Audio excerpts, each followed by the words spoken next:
Welcome to the JAMODI podcast. We are all surrounded by amazing coaches and leaders. So let's get an inside look at not just what they do, but how they do what they do. After all, becoming the best versions of ourselves is JAMODI, just a matter of doing it. Coaches, the JAMODI podcast is powered by Biology. What's your BSA score? The Biology Skills Assessment is the only verified skills metric endorsed by the NAIA, NJCAA, and a growing number of NCAA coaches to discover and develop the best talent for your team. This 4-minute, 40-shot test can be taken free today on the Biology mobile app. Elevate your game. At Grapevine Faith, where I'm at, we love to shoot the three, and it's kind of what we pride ourselves on. When you took over the Baylor women's program, they didn't utilize the three-point line that much. They were near the bottom of the NCAA, and then in a short year, you really put them up more towards, the front of it as far as made threes and attempts. And so what was it like coming into at that level, establishing that shooting culture? Well, I think what helped was obviously having Jordan Lewis and then getting Jamie Asbury in the transfer portal, both players who had proven they could make threes. I think when Jordan got to Alabama, when you looked at her, she was just a really cool story of a player that statistically got better each and every year. And being a sixth-year senior this past year, she was kind of an adult among girls sometimes. But and I think Jamie, second in the league in three-point field goal percentage and by a hair to Taylor Robertson at Oklahoma. So someone who had shot a high volume of threes. So you add those two plus Sarah Andrews, who had gotten limited minutes as a freshman, but who I certainly believe Coach Mulkey knew could shoot. And, she had told me in the transition like that, Sarah Andrews can really shoot, and so we put three players out on the floor that really could shoot the basketball. And I think when you play three kind of point guards / combo guards, you have to take advantage of that. They could all handle it a little bit. They could all shoot it. And so we certainly didn't become the team overnight that was going to live and die by the 3-point line. But we wanted balance. We wanted, when they took away the inside, to be able to make the outside. We wanted to be able to hit threes so that it was easier for Nalissa and Queen to operate in the lane. And so I think having that balance makes you harder to guard. Confidence is really huge for players, but I think it's even it comes out even more in shooting. So how have you been able to help your players maybe weather storms of misses? And again, I think it's a culture of shooting to make that dramatic of a change, even though, like you said, some of them were there, but you came in and I'm guessing instilled some more confidence in them. It's confidence in wanting them to shoot them and wanting them to shoot them when they're open. I think it's you still, our philosophy was good to great, give up a good shot to get a great shot.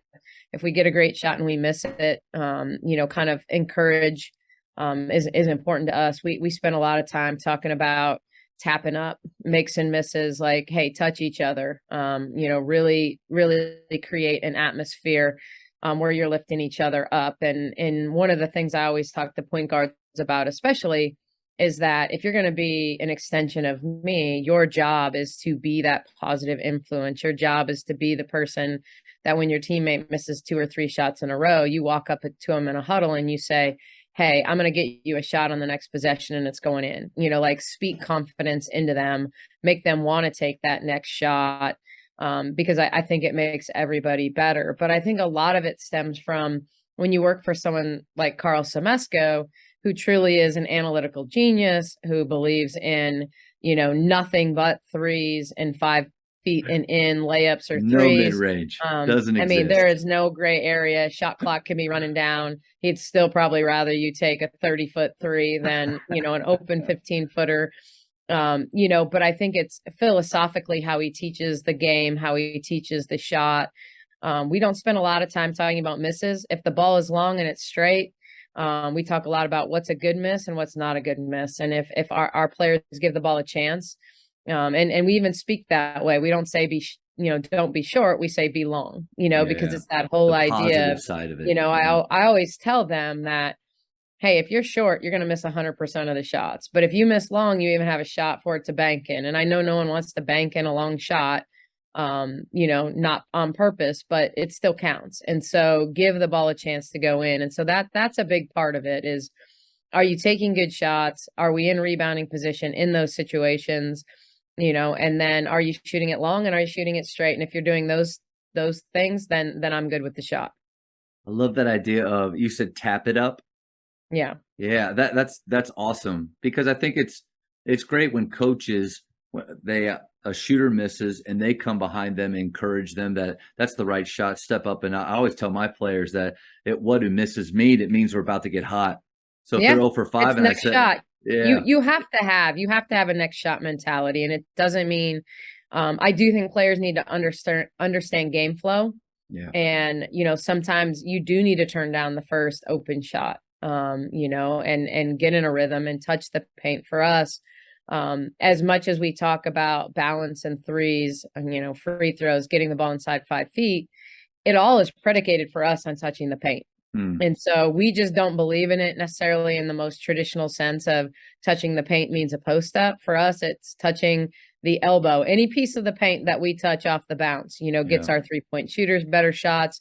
It converges the defense. So whether we're getting a paint touch on a cut, off dribble penetration, off a post up, by screening someone into the lane, that's super important to us, because for us, we succeeded on almost 2/3 of our possessions when we got a paint touch. People think, oh, well, you drive it in there, you're more apt to turn it over. Quite the contrary for us. It was the opposite. Yeah. Sometimes it simplifies what the next decision is. If you get to that decision point and things are in front of you, you can make simple decisions that lead to good shots.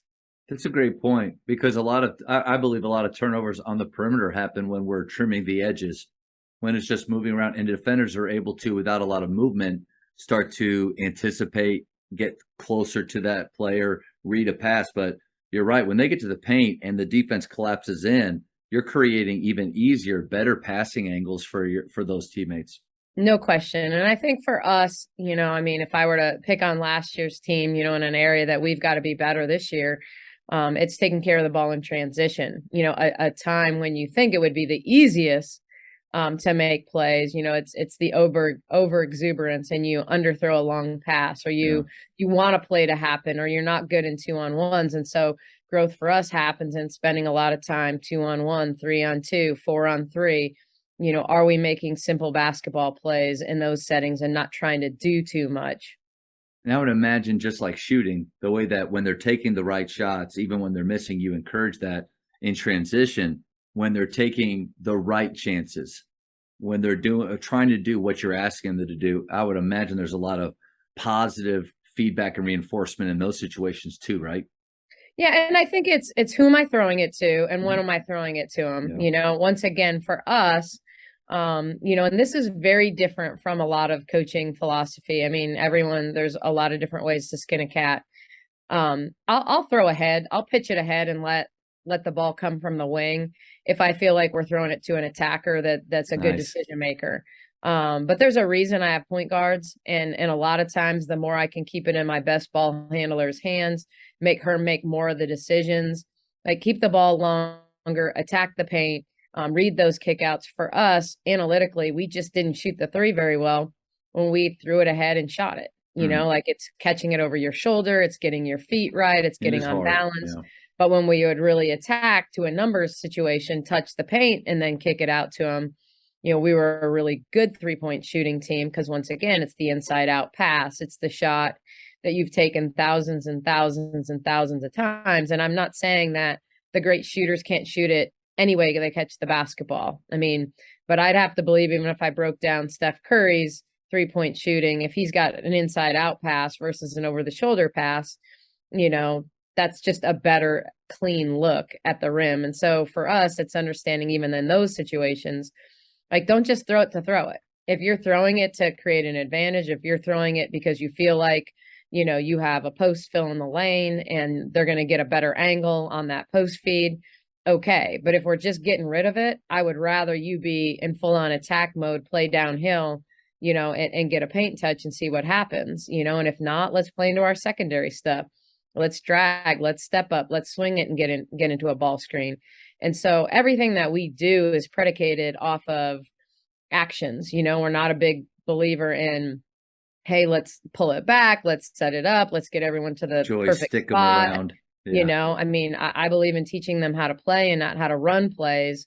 Not that we don't. We certainly have plays. We certainly want to get the ball to certain people at certain times and certain spots. But, you know, as much as I can get my teams to play free, play from one action to the next, not let the ball stick, great ball movement, great player movement. I'm pretty happy on the sidelines.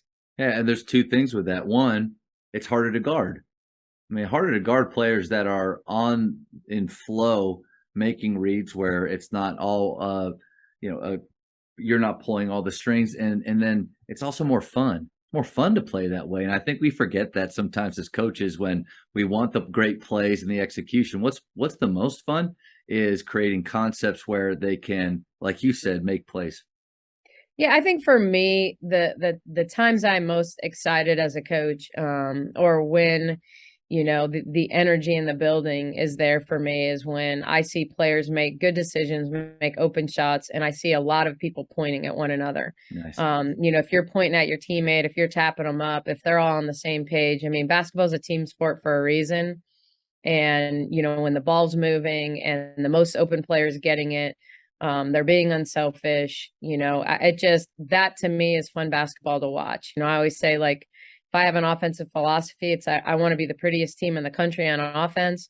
You know, and defensively, I want it to be just the opposite. We want to take away, you know, your strength. We want to make you to go to option 2 or 3. Like, we want to make it ugly at one end, you know, and be really, really pretty at the other end. And certainly there are ways to be smash mouth and win and pound people on the boards and all of that. And I think you have to do what your team does best. But I think when I say, like, what do I, in a perfect world, Yeah. you know, I want the ball movement, the player movement, the unselfish play, open shots, you know, and just a lot of players pointing at one another and kind of congratulating and understanding that sometimes it's the hockey assist that is the most important part of the play. One thing you said early on, I wanted to follow up with that is you mentioned the 6th-year senior and how they're adults, you know, they're in your program. What's the difference for you that you've seen coaching the 23 to 24-year-old and then the 18-year-old that's just coming in? What are some big differences there? Yeah, I think it starts with just like there's way less anxiousness, you know, when you've played and whatever level you've played at. You know, there's experience in just having court time. And so, you know, from a learning curve perspective, even though for even our seniors last year, our terminology was all new. There were so many new parts to like what we did. It was at times like having a team full of freshmen. But when you've played more basketball, you pick it up quicker because whether you've faced it against another opponent and you've scouted it before, you know, you've kind of heard some of these things or seen some of them. And I think you just get acclimated to the college game a lot longer. And in a lot of ways, you let plays go sooner. You know, you make mistakes, but you move on more quickly. You realize that perfection is impossible to attain. So, you know, you kind of understand, hey, there's game slippage, you know, but I've got to correct. And there's better self-correction the older you get. You know, it's sometimes you can just look at them and they already know what you're going to say to them before you say it versus some of the young guys where you look at them and they have no idea what you're going to say. And sometimes you look at them and say, great job. And all they do is light up and smile because they were waiting for that correction. And that's when, you know, they're not even sure, you know, they're not sure enough to know that, wow, I'm playing really well. And coach just said something really nice to me and I was waiting for some kind of correction. So I think that's the biggest difference. You know, there's confidence and experience. There's, you know, kind of a consistency and a little less of that emotional roller coaster kind of the older a player gets. I would imagine it's kind of fun on both of those ends. It's fun with the older player just having to give them a look. They got it. As a coach, like we're on the same page. I feel really good about that.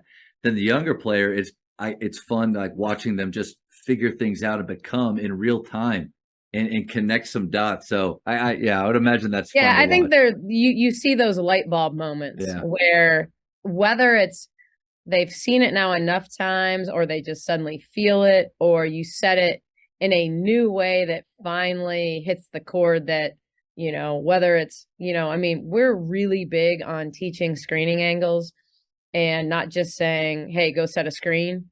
We're going to talk about controlling feet. We're going to talk about the angle that we want the feet at, whether we're screening for a shooter or a downhill driver, and why. I'm a big believer in teaching why. I mean, when I played, I was a why player, but not in a why generation. And so, when I played, you just, whatever coach said, you just said, yes, ma'am, yes, sir. And you did it, and you, and you certainly sometimes would have an assistant that you could kind of stand next to and, right.